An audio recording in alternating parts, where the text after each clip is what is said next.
The two Australian riders on this year's MotoGP grid could barely have made it to the Premier class from more different paths. A Townsville tearaway whose family bet it all on success in Europe.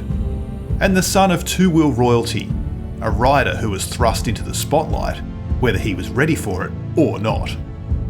A lot has changed for both Jack Miller and Remy Gardner as Australia gets ready to welcome MotoGP back to where it belongs.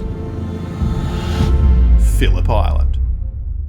Miller is now a multiple MotoGP race winner, one of the sport's most likeable characters, and an Aussie all of Italy has learned to love.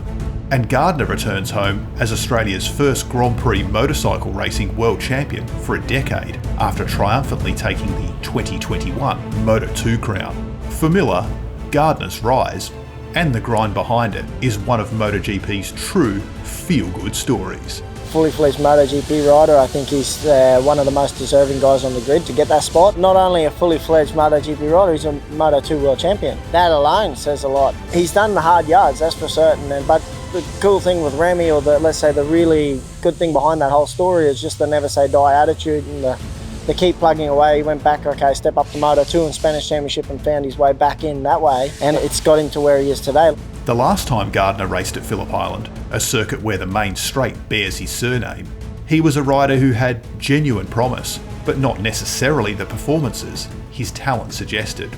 Fast forward to 2022, and plenty has changed. I've kind of always thought that I could do it, you know. It took a while to actually display that on track, but I think if you don't believe from the beginning, then I don't think it's going to happen. For me, it was what I was doing off track and working on my mental state as well, and that side and in my training, and then, you know, implementing it on track, I think was the biggest change for me. When I got on a Calyx and started to sort myself out a bit, for sure there was a little bit of hope again and eyes wide open and light up. Still, it took me a few years to get everything under control, but last year, after how the season started, it was pretty clear to me that, yeah, I should be moving up for this year. Rather than be weighed down by expectation, Gardner turned a new leaf and flipped the script on his career. Kind of had my dad, you know, quite involved a few years ago in the races, even in Moto2. But it got to a point where I told him to step away and let me do it on my own.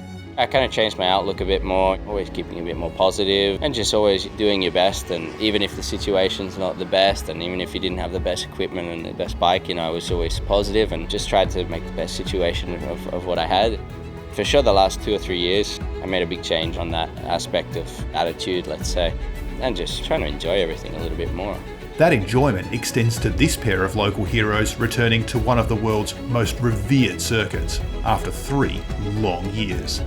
For both Miller and Gardner, not to mention the Aussie fans, the wait will be worth it. It's amazing to have 2 Aussies back there on the grid. I remember when I started watching, you know, Grand Prix, as long as you can remember, there's generally 2 decent Aussies in there, with Chris and Casey back in the day, and back to the days of Daz and Mick.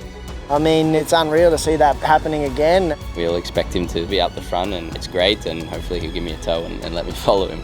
It's awesome, you know, because the Aussie fans, they're all that keen for it to come back, and I think having 2 guys on the grid for them is going to be amazing. Phillip Island. Back where we belong.